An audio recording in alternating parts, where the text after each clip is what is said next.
लोग नए साल में केदारनाथ, बद्रीनाथ, द्वारकाधीश, सोमनाथ, भीमाशंकर, मल्लिकार्जुन, कहीं बैद्यनाथ, कहीं महाकाल जाते हैं, और मेरा 12 ज्योतिर्लिंग बठिंडा में आकर बैठ गया है पहले।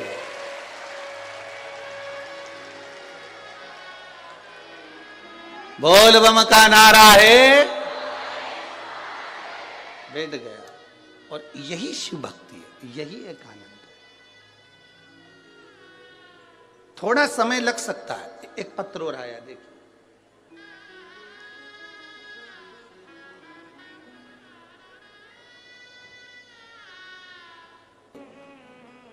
बढ़ोगे, ऊंचाइयों पर पतंग जाएगी तो काटने वालों की संख्या बढ़ेगी, पर हमें नहीं घबराना।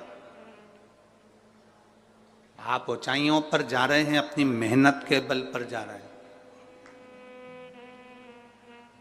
अपनी मेहनत के बल पर चल रहे हैं।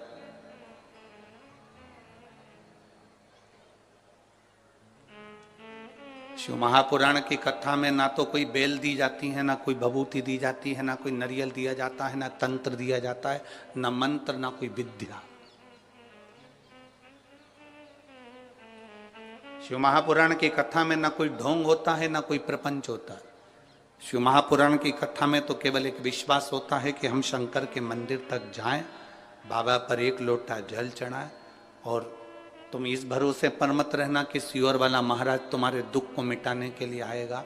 सियोर वाले महाराज को भी दुख आता है तो बाबा मिटाने के लिए आता है, तो तुम्हारा दुख भी वही मिटाने के लिए आएगा। किसी ढोंग और प्रपंच में नहीं फंसना हमको। केवल एक शंकर का दरवाजा ऐसा दरवाजा है, शिव का द्वार एक ऐसा द्वार है जहां ना तो ढोंग है ना प्रपंच है।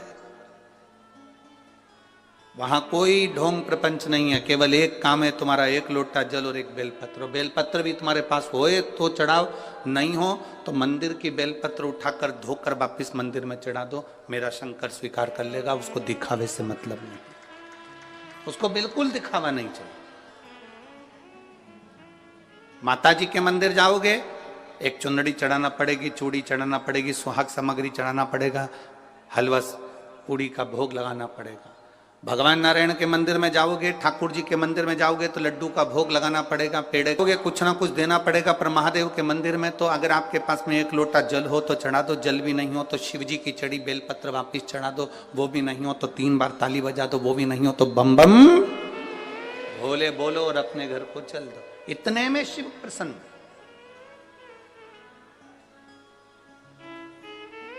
इतने में शंकर करुणा कर जाता। शिव महापुराण का महत्तम कथा है, देवराज नाम का ब्राह्मण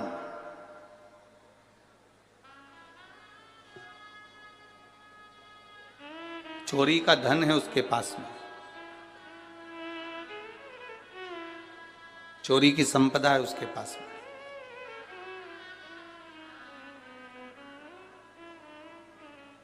किसी ने एक प्रश्न पंढरपुर की कथा में कहा था, गुरुजी व्यक्ति चोरी क्यों करता है?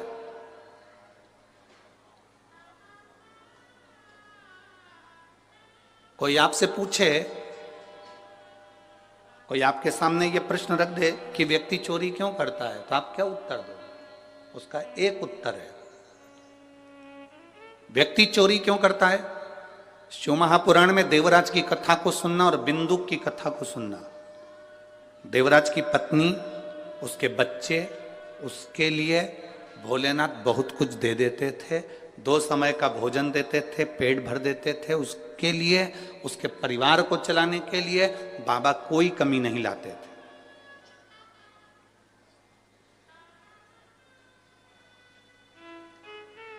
तुम्हारी भले 10,000 रुपए महीने की नौकरी है, तुम्हारी पत्नी वो मिलेगी जो 10,000 रुपए महीने की नौकरी को भी एडजस्ट कर लेगी। तुम्हारे बच्चे ऐसे होंगे जो 10,000 रुपए महीने से जो तुम कमाई कर कर लेकर आ रहे हो उसमें एडजस्ट हो जाएंगे। भगवान बनाता ही ऐसा है कि उतने में तुमको संतुष्ट कर कर रखता है,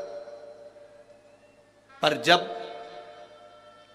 तुम गलत मार्ग पर जाने लगते हो, किसी गलत स्त्री के संग में आ गए, किसी गलत नारी के संग में आ गए, मदिरा पीने वाले के संग में आ गए, जुआ खेलने वाले के संग में आ गए, व्यसन में डूबने वाले के संग में आ जाते हो, तो फिर भगवान का दिया हुआ वो 10,000 रुपये महीने की नौकरी तुम्हें कम लगने लगती हो, तुम कहीं ना कहीं से पैसा बहुत कमाना चाहते हो। जब तुम अपने लिए कमाते हो तो 10,000 में पूर्ति हो जाती है, पर तुम जब गलत व्यक्ति का संग पकड़कर गलत तरह से गलत लोगों के लिए कमाना चालू करते हो, तब तुम्हें चोरी करना पड़ती है। जब तक तुम चोरी नहीं कर पाते, जब तक तुम्हारा परिवार चल रहा है, संतुष्टिपूर्ण है, तो तुम्हें चोरी की जरूरत नहीं, तुम्हें चोरी की जरूरत नहीं है।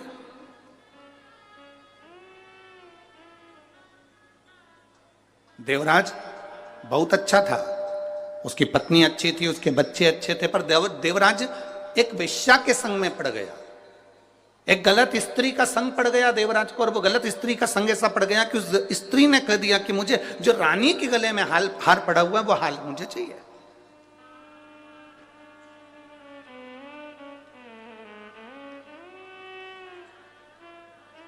जो रानी के गले में हार पड़ा है वो हार मुझे ला कर दो। और देवराज अभी तक बहुत अच्छी जिंदगी जी रहा था,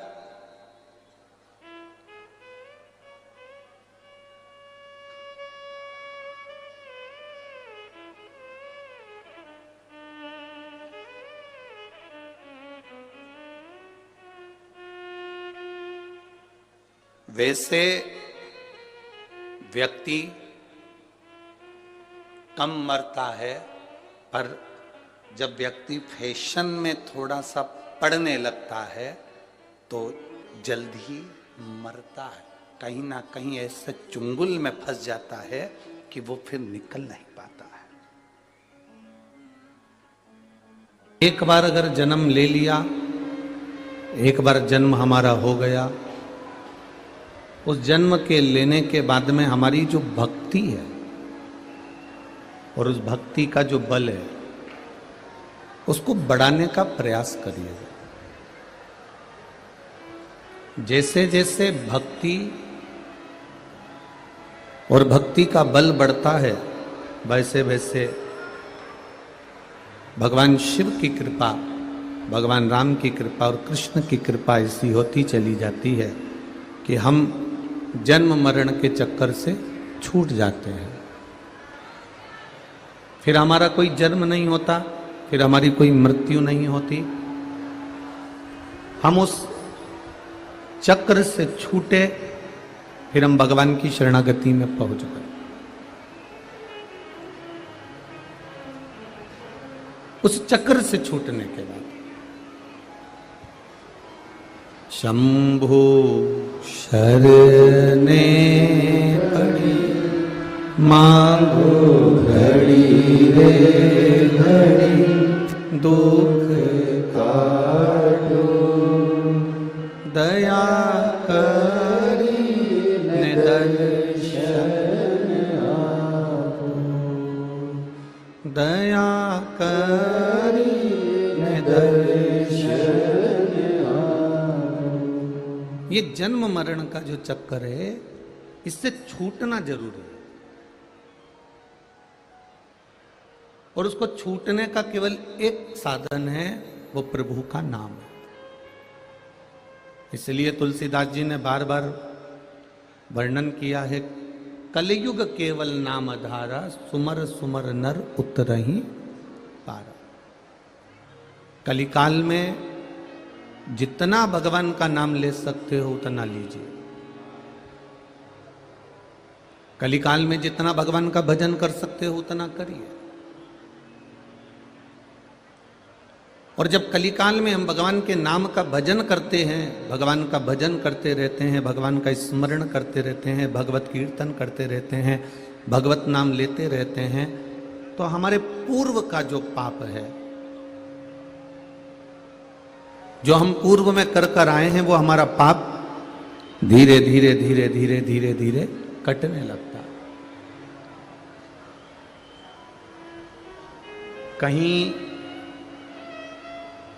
भटकने से, इधर उधर जाने से, या कहीं यहाँ वहाँ पहुँचकर कुछ प्राप्त करने से अच्छा है कि जिंदगी का एक क्षण 21,600 श्वास जो मनुष्य के शरीर से प्रतिदिन निकल रही हैं, उन श्वास में से कुछ श्वास भी हम अगर भगवान का नाम का उच्चारण करेंगे तो ये निश्चित है कि हमारा फिर जन्म ना होकर हम भगवान की शरणागति ग्रहण करेंगे। ये निश्चित था।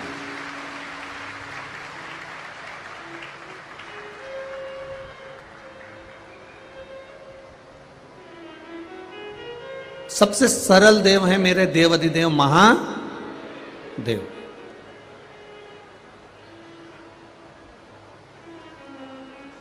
जो अलमस्त होकर जीते हैं, आनंद की जिंदगी जीते हैं, और अपने भक्तों को भी कहते हैं कि अलमस्त की जिंदगी जीना, यहां वहां प्रपंच की जिंदगी मत जीना। शिव महापुराण की कथा यहां तक कहती है कि ढोंग की जिंदगी से अच्छा है कि ढंग की थोड़ी सी जिंदगी जी लो, तो तुम्हें महात्मा परमात्मा के मिलने में देरी नहीं है।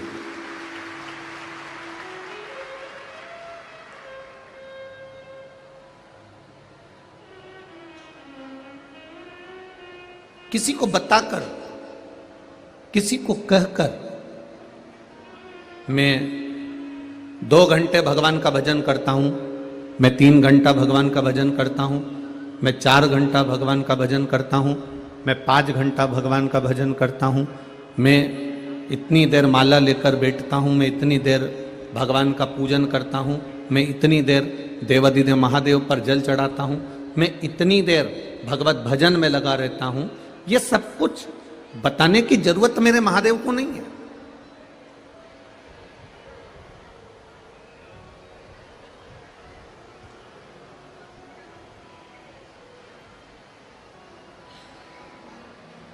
मेरे महादेव को कभी नहीं बताना पड़ता कि मैंने 1 लोटा जल चढ़ाया, कि बेलपत्र चढ़ाई, कि मैंने आपके ऊपर भस्म चढ़ाई, कि मैंने आपके ऊपर धतूरा चढ़ाया, कि मैंने चावल का एक दाना चढ़ाया। शिव महापुराण की कथा कहती है आप तो केवल उसके चरणों में जाकर पहुंच जाओ, उसके द्वार तक चले जाओ, उसके मंदिर तक, उसके शिवालय तक, उसके देवालय तक पहुंच जाओ, फिर उसकी मर्जी है वो आपको कितनी देर पकड़कर रख सकता है, कितनी देर बिठा सकता है और क्या कर सकता है, ये उसके ऊपर है।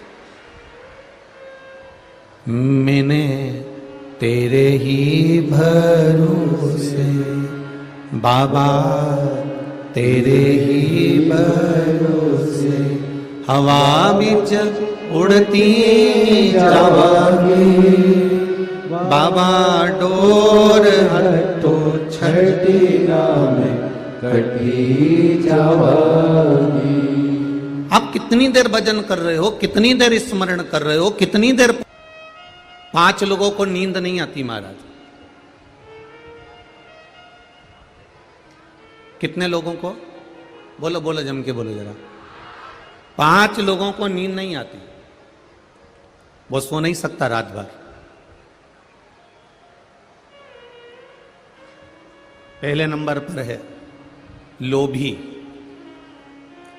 जो बहुत लालची होता है, बहुत लोभी होता है, उसको रात भर नींद नहीं आती। पूरी रात सोचते रहता है कि कल क्या करना है, कैसे धन लाना है, किससे लाना है, किस प्रकार से लाना है। 5 लोगों को नींद नहीं आती, उसमें पहले नंबर का है लोभी, दूसरे नंबर का है रोगी, जिसको रोग है, जिसका स्वास्थ्य खराब है, जिसकी तबीयत खराब है, जिसको कष्ट है, जिसको जीवन में थोड़ा बहुत भी शरीर में कष्ट है, रोग है, रोगी है, उसको नींद नहीं आएगी। पहले नंबर का कौन है? जम के बोलो जरा। लोभी, दूसरे नंबर का रोगी, और तीसरे नंबर का भोगी, जो भोग करने वाला होता है, आसक्तियों में डूबने वाला होता है, उसको भी नींद नहीं आती। वो कितना ही प्रयास कर ले, वो सो नहीं पाता। चौथे नंबर पर है कामी, कामना में डूबने वाला रात भर विचार करता रहता है, कामना में डूबा रहता है, काम में डूबा रहता है, कामी को नींद नहीं आती। और 5वें नंबर पर है ढोंगी, ढोंग करने वाला, उसको भी रात भर नींद नहीं आती, वो यही सोचता रहता है कि कल मैं क्या करूंगा। एक ढोंग करने वाले को भी नींद नहीं आती, कल क्या मुझे करना है, कल मुझे क्या दिखाना है, कल मुझे कौन सा ढोंग करना है, कल मुझे कौन सा प्रपंच करना है, कल मुझे कौन सा एक प्रपंच कर कर दुनिया के लोगों को रिझाना है। तो 5 लोगों को नींद नहीं आती। पहला लोभी, दूसरा रोगी, तीसरा भोगी, चौथा कामी और 5वां ढोंगी। जो ढोंग करने वाला होता है, प्रपंच करने वाला होता है, दिखावा करने वाला होता है, जो थोड़ी थोड़ी देर में ढोंग कर कर दुनिया के लोगों को अपने काबू में करना जानता है, वो ढोंगी को भी दूसरे दिन क्या करना है इसलिए नींद नहीं आती। दुनिया में केवल एक व्यक्ति को चैन की नींद आती है, वो है हमारा त्यागी संत साधु अलमस्त होकर सोता है, उसे कोई मतलब नहीं। एक भगवत भजन करने वाला, कीर्तन करने वाला, ठाकुर से लड़ लड़ाने वाला, राम कहने वाला, कृष्ण कहने वाला, शिव की आराधना करने वाला, भगवत भजन करने वाला, मंत्र जाप करने वाला, स्मरण करने वाला, नाम परमात्मा का लेने वाला और भगवान की सेवा में 24 घंटे लगे रहने वाले को पलंग पर पड़ते से ही नींद आ जाती है, क्योंकि वो परमात्मा पर छोड़कर सोता है।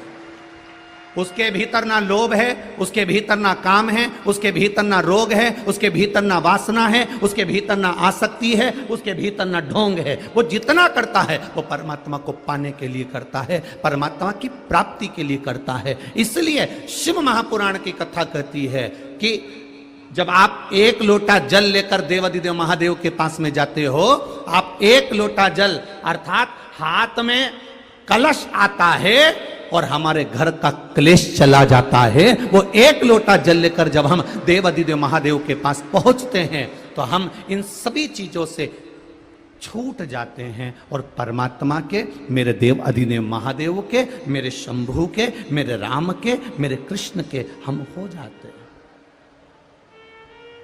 भक्ति में रमने का मौका है शिव तत्व। भगवान की अविरल भक्ति को प्राप्त करने का मौका है शिव तत्व।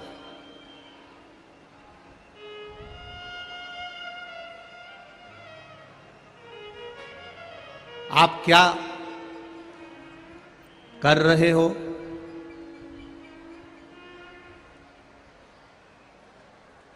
आपने क्या भगवान को दिया?